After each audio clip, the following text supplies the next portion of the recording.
Hi everyone! It's been a year na hindi ako nakapag-post ng video.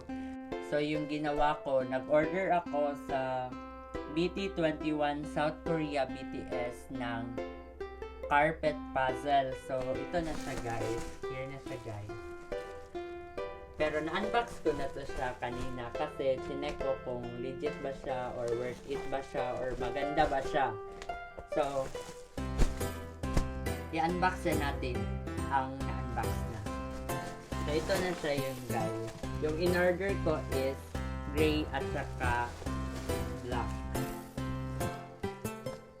So ito na yung in-order ko guys. So bali 44 pieces to lahat. So yung nagtatanong kung worth it ba siya, worth it naman siya. At kung gusto nyo malaman kung ano talaga yung laman nito, ipapakita ko sa inyo. Right. Charan!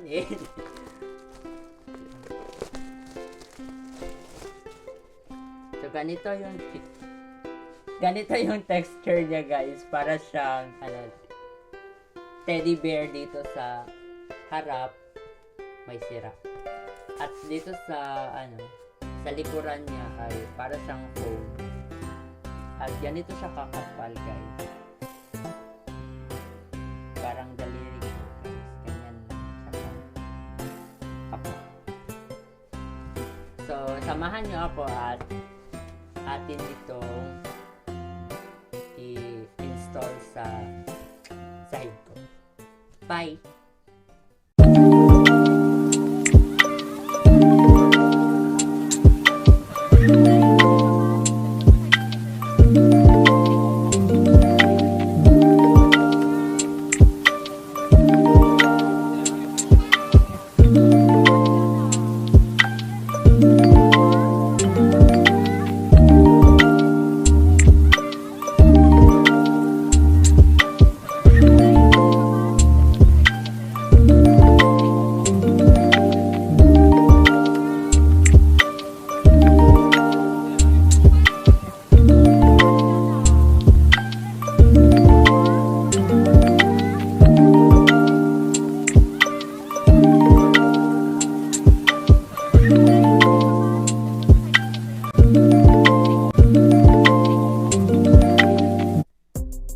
Ayun guys, worth it naman siya. Maganda naman siya sa sahig at may damage lang. Dalawa naman lang yung damage pero okay na rin kasi yung price niya is 23 pesos per piece lang.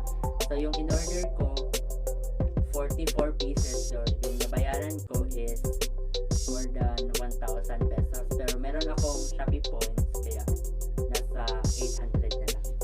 Ayun guys, worth it naman. Sana na-enjoy kayo. Bye!